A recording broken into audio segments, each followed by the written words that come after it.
video, I would just like to show you how to put together all the scale, arpeggio, cadence, and burlesque into one kind of big exercise.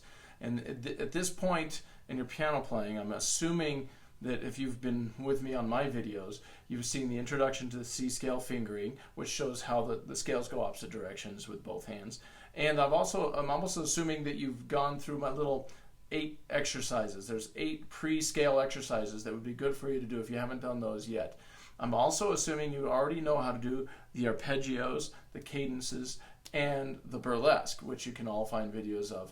So here we're going to put it all together, and from now on you can just watch the videos that have you'll see SACB, or SACB as I call it, and that stands for scales, arpeggios, cadence, and burlesque. And I'm going to start giving you a demonstration of that in every key, along with a precursor, which is how to do the fingering on the scale. So there'll be 2 videos for each key. One showing you how to do the fingering on the scale, and then the second one showing you how to do the scale, arpeggio, cadence, and burlesque, which is the complete exercise altogether. So here we go. This one will be the key of C. Okay, here we go. We're going to put the right hand thumb on middle C. And since you're still towards the beginning of your scale playing career, we're going to go ahead and do it hands separately first, and then hands together in contrary motion. When you first started doing these scales, you should have been around 80. You want to work your way up until you can play them at about 120 before you move on to playing the hands in the parallel motion. So we're going to pretend like you've already made it up to 120. Even if you haven't, watching this video should help. I'm going 120 to save a little time. I'm going to play the right hand by itself, and then the left hand, and then both. Here we go. I'm going to say the finger numbers too, which is what you should be doing still at this stage. 1, 2, 3, 1, 2, 3, 4, 1, 2, 3, 1, 2, 3, 4, 5, 4, 3, 2, 1, 3, 2, 1, 4, 3, 2, 1, 3, 2, 1. Now the left hand. 1, 2, 3, 1, 2, 3, 4, 1, 2, 3, 1, 2, 3, 4, 5, 4, 3, 2, 1, 3, 2, 1, 4, 3, 2, 1, 3, 2, 1. Now both hands. 1, 2, 3, 1, 2, 3, 4, 1, 2, 3, 1, 2, 3, 4, 5, 4, 3, 2, 1, 3, 2, 1, 4, 3, 2, 1, 3, 2, 1. And as far as technique goes, just try to make it as smooth as you can. Connect your notes. You could do some crescendoing, some decrescendoing. I was kind of playing a little mechanically, but when you're playing them, you can try to play musically. Make every note feel like it leads to the next.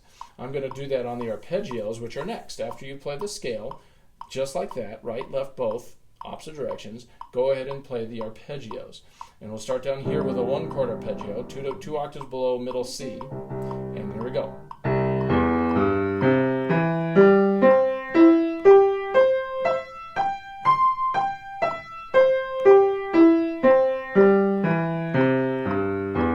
Then the 4 chord, make sure your left hand has a second finger.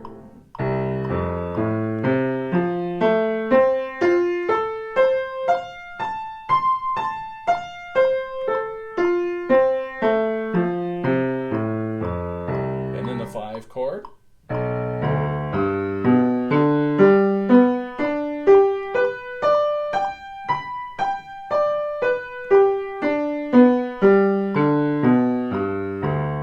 And then the 5/7.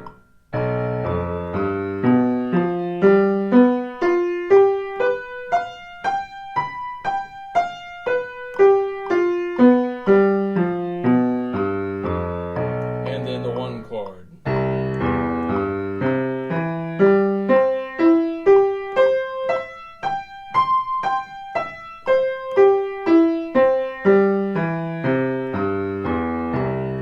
And then I'm going to play the cadence 2 different ways.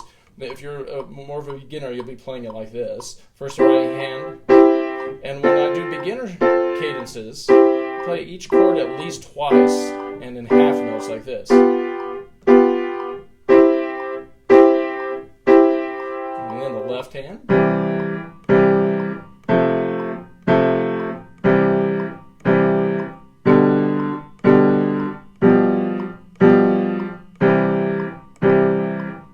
And then both hands.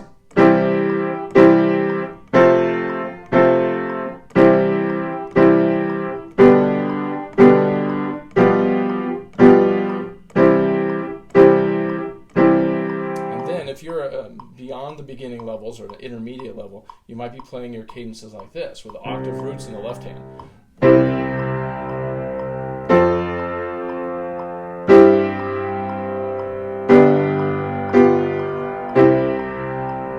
And then after the cadence, you're going to follow it up with burlesque and Alberti bass. So Alberti bass pattern in the left hand, burlesque right here.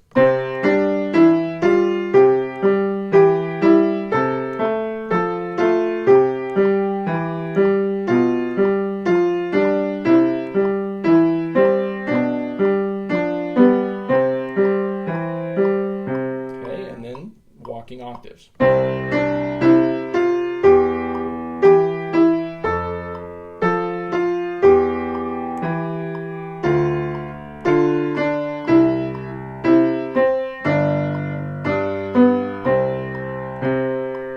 And that is the entire exercise. Scales, arpeggios, cadence, and burlesque, all in the key of C major.